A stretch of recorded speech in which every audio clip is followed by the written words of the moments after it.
Hello everyone, and welcome to another Aubrey Studios 82 commentary. You guys wanted these for some reason, and being the people pleaser I am, I decided to give the people what they want, you know? Alongside me, of course, is my co-writer, Lone Clone Productions, also known as Alex in some countries.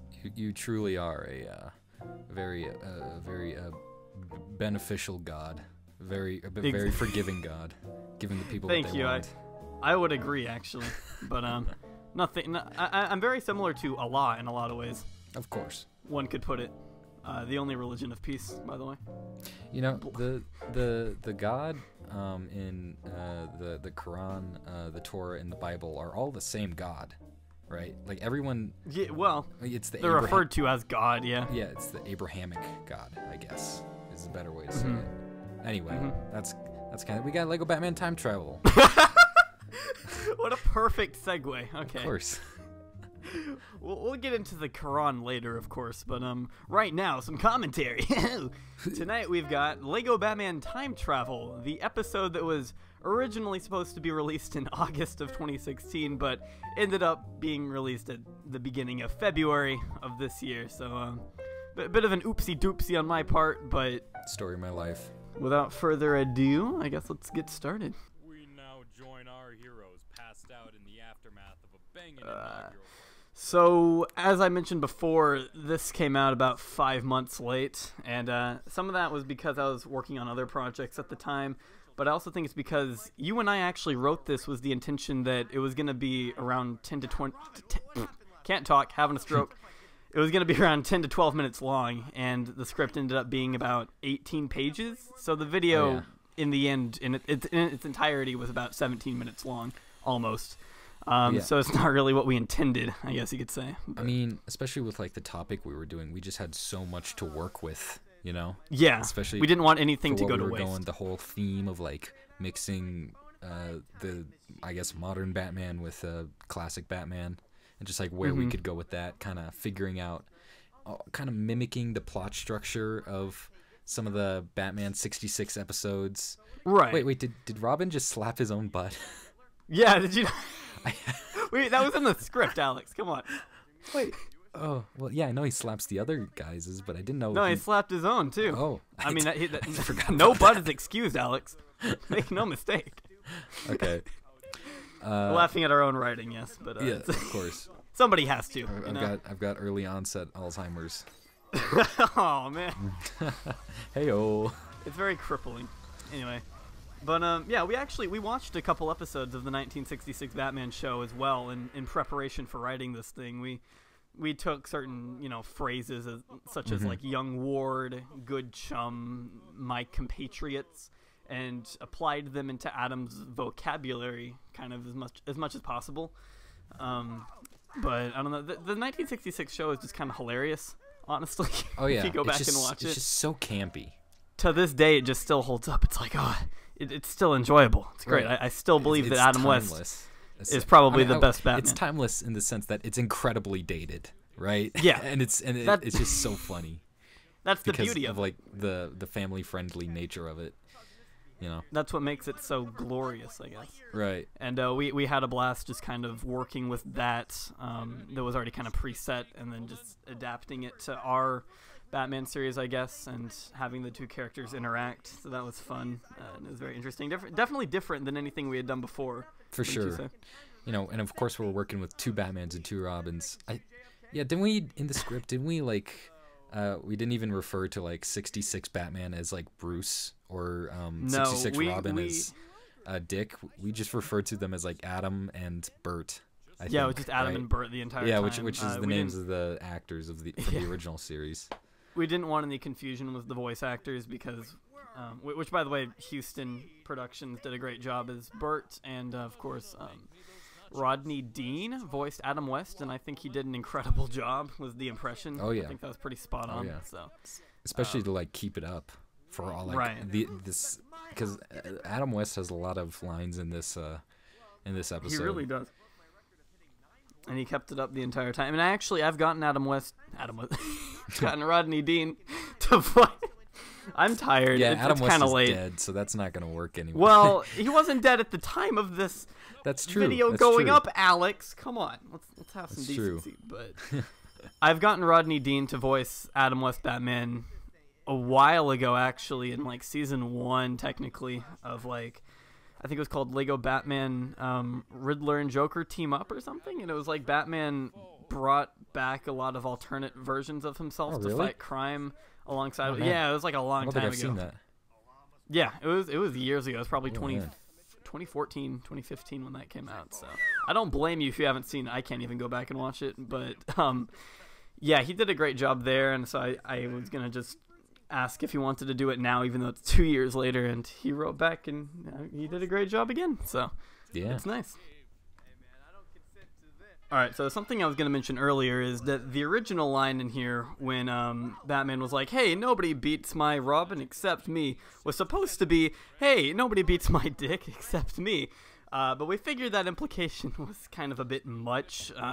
We eventually we took it out and replaced dick with Robin because although we love to do some good little innuendos, every now and then, we've got to be careful not to take it too far because, keep in mind a good majority of the audience is still fairly young, so we generally try to keep it as, PG-13 as possible, wouldn't you say? Right.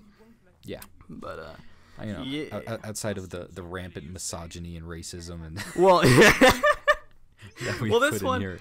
yeah, in this one you will notice the misogyny and sexism is a little bit ramped up, but that's because it took place in the 60s, and unfortunately that was a thing that happened back then. So One of my favorite lines that we've ever written is "Less talk, more guac, woman." I think that's something to be proud of. Aunt Harriet. Yeah, It's along beautiful. with well, gosh, Aunt Harriet, your darn ovaries must be acting up again. I'm quite proud of that one as well. And it's even better that Houston read that. So, Oh God. classic Beautiful. Houston. Houston really did do a good job with Bert, though. Like, I feel like it fit his character really well. But yeah. I don't know. You got anything else to add to this, my guy? I forgot a little bit earlier in this in the script. We had a huge portion of the script, at least in like the opening scene, of like this whole explanation for why Alfred was making a time machine, because wasn't it like It was something about the government, like it was a government conspiracy. Yeah, like when tinfoil hats on. Yeah, the first draft, I guess, of that scene was like Batman and Robin came downstairs, or no, maybe But it was just Batman. Batman 'cause, came like, into the kitchen. The scenario was like Robin and Yeah. Alfred already had like tinfoil hats on. Yeah, they were like in the kitchen. Alfred and Robin were wearing tinfoil hats, and it was like to protect from the government radiation. Right, and then so what they were doing is they were microwaving something, because like a microwave, I don't remember the justification, but like the government is like hacking into our brains with like radio signals. So if you have like a tinfoil hat on or a microwave, then it's fine. Yeah, we ended up taking that out because we just kind of felt like it was a reach, and we didn't have much of a reason for them to be wearing the tinfoil hats. It was just a bit too random XD for us, so we had to have some sort of. The entire reason they like traveled back in time was because like they microwaved like a fork or something. I don't remember. Yeah, it was something and then like the Something microwave became like a time machine kind of thing. Yeah, it just didn't make a lot of sense, and we're like, okay, we can get them there. It was pretty silly, but differently. So instead, we took a stupid like motivation, like a parking ticket, and had Alfred kind of overreact with that by building a giant time machine, and figured that would make more sense in this universe, and also just kind of be a bit more comedic, but still have like a reason behind it that kind of makes sense. He's mad that he got a parking ticket, so he's gonna do something really extreme to fix his problem, and it goes wrong, and I just feel like that makes a little bit more sense. But one of the things I really liked about like what we were doing is the whole like safety stuff. Cause I found that like one of the most hilarious aspects of the '60s show is that like like Batman would drive up to a parking spot and like park in there, And then Robin would be like, all right, let's go. And Batman would be like, no, we have to pay the meter first. We have to be good citizens. We're not And, like, above the law, even though every time they got to they the basically Batmobile, are. there'd be like an up-close shot of them putting on their seatbelts just to like Oh, yeah. emphasize on the fact that they use them because it's the 60s and they're like, hey, seatbelts are cool. So Yeah, and then, of course, it's primarily a kids show. yeah, they wanted to influence young minds somehow, and we tried to incorporate that here as much as we could. And we had Batman like, well, that doesn't make any sense. And it's like, no, you young ward or whatever and stuff. I think it worked out, but yeah. This is kind of like a tangential point, but you know, I live in a small town, right, of about like 6,000 people. One of the people lives here. This guy named Lorenzo Simple III is the son of one of the head writers for the 1966 Batman TV show. Really? So, yeah, he writes like newspaper columns all the time. That's actually pretty cool. Yeah. This you'll notice with the... you'll notice every single shot in the villain's hideout is actually just a Dutch angle. Oh yeah. And the reason for that, of course, being that that's how it was in the actual 1966 TV show that we tried to base this loosely off of. So and we tried to do a little gag with that here also, where it's like the Dutch angle kept getting more and more intense as it as it just flashed in between each villain until they actually commented on it themselves. So it actually like affects the whole like their flow of the perception scene. of things. Yeah, And then of course yeah, when yeah. Alfred showed up, he like fell down. So we tried to just emphasize on the Dutch angles. And you know, at first I didn't think that like each shot with the Dutch angle had to be shot kind of more zoomed out, because once you add the Dutch angle, since I'm not doing it practically, you got to do it in post. It like zooms in obviously on the picture, so you got to make sure the camera is further away from what you're shooting, I guess. But yeah, let's see. I was gonna mention the idea Sorry. for this video. Wait, what happened? Just like the penguin line, like the only thing you're good for, Touch, is draining a hardworking man's bank account. He's right. Anyway, yes, of course. but continue. yeah. So I think if I remember correctly, the idea for this video actually came from a comment I got on Instagram. Like, I remember posting that I got the new Batcave set, and this one dude was like, you should totally make a crossover episode with the 1960s Batman and Robin, and something like that. And, you know, the more and more you and I talked about it, the greater of an idea it became. I wish I could remember the dude's username, but, like, if I can find the comment, I'll put it up on the screen. But that's kind of where we first got the idea for. We're like, Right. that could work. So, you know, if any of you kids out there got any ideas for videos, just let us know. As long as it doesn't And suck. we may you or know? may not make your idea without crediting you at all. Oh. Whoops. Let's see. Gotta love Penguin. You did a great penguin voice, I think. Thanks. Sounds a lot like Waluigi, but it works. That's exactly what I was doing. Waluigi number one. Perfect. Oh God, it's beautiful. And then we got to give him Tourette's, of course, to make him Oh yeah, all twitchy and stuff. yeah, of course. We gotta we gotta offend some demographic, you know. We're equal opportunity offenders. Yeah. Yeah, if we're gonna offend the women, we gotta offend the mentally disabled as well. We gotta get the cripples. We gotta get the religious people. We gotta get I don't know, people. We of color. offended Muslims at the beginning of this commentary. That's how on our game we are. Yeah, of course, and of course we had the the Commissioner Gordon minifigure that came from the Lego Batman movie, who's just darker, you know. Oh And yeah. we're like, oh yeah, well he's gotta be a Muslim, right? Yeah, of course, Praise the yeah, law. naturally.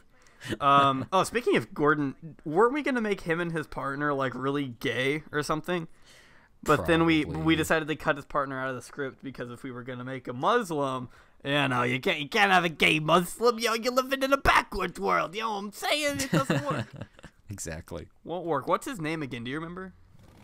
It was like jeez. Chief O'Hara. Chief right? O'Hara. Chief O'Hara. Yeah. Yeah, we were gonna put him in. I think I made a minifigure for him too, but he never saw the light of day. Is that your version of Aunt Harriet? Oh, and then Skinny Zach did a great job as 66 Joker. Definitely recommend getting him if you need a Joker voice. And of course, we got the fight effects here. I tried to change up. Yeah. Until they got Jizzo. so ironic that they become emojis in a second. But oh, yes. and then, of course, I actually took out the Dutch angles for the fight scene because I tried putting them in at first and it just didn't really look that great. And so I kind of kept it like that. But Yeah. I don't think I went back to the Dutch angles after that. That may have been a mistake, but I'm just going to say it's an artistic choice. I mean, you know, the joke kind of gets tired after long enough. And we already made fun of it once. Yeah. It's like, they get the point. I don't think we need to keep it up the entire time. There's only so much of Batman 66 you can make fun of. Yeah. You know? Yeah. I mean, there's a lot, but there's only so many times you can make fun of the same thing. You don't want it to get redundant, you know? Yeah, you don't want it to be stale. And then, of course, we had to apply Batman and Catwoman's weird offhanded relationship in here as well. Yeah, that's. I mean, like, of course, in all the Batman lore, Catwoman and Batman kind of have a thing, but in the Batman 66, it's weird. It's like a whole different level. It is weird. Even if you've seen, especially if you've seen the movie. Oh yeah. They just like, oh god. So you know, instead of Batman, the two Batmans brutally murdering her like the rest of the villains. We had it end in a scene with Adam making out with her instead. Yeah, of course. Because they're such goals, you know. Goals. Let me go back to. I really like that torso. I'm so glad we got that from the Lego Batman movie minifigures. You didn't get that many packets, did you? I actually got a good number. I stopped after I got all the villains because like that's all I was really looking for. Yeah, for the villains video. Yeah. Yeah, it was that, and of course the robe, which I use a lot now. Other than that, I really didn't care for any of the other Batman suits. And I ended up getting like 3 Barbara Gordons, 3 or 4 actually, that I did not wish for, but I'll take them. Yeah. I got some female police torsos if you're into that. Oh. You know me and my Legos. Yeah, you know how it be. And of course, we used a version of the old credit music for this, which may or may not have been royalty free. I don't remember. I think I'm pretty sure it was royalty free. Either way, I'm monetizing it. So. Did you make his background?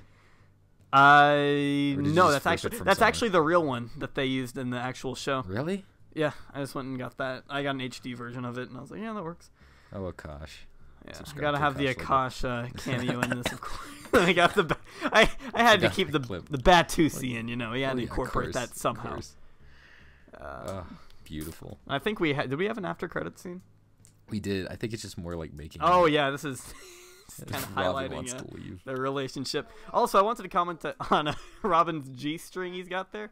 Really glad that's actually a piece that you can buy in a Lego set. It's fantastic. My favorite scene in this is probably the crotch shot we did for Burt Ward. Yeah. Oof. Beautiful. I'm really pleased with the way that turned out. And with that, that's Lego Batman Time Travel. That's about it. There you have my goys. Great episode. Probably one of my favorite episodes we've done. Actually, I'm personally pretty proud of the way it turned out.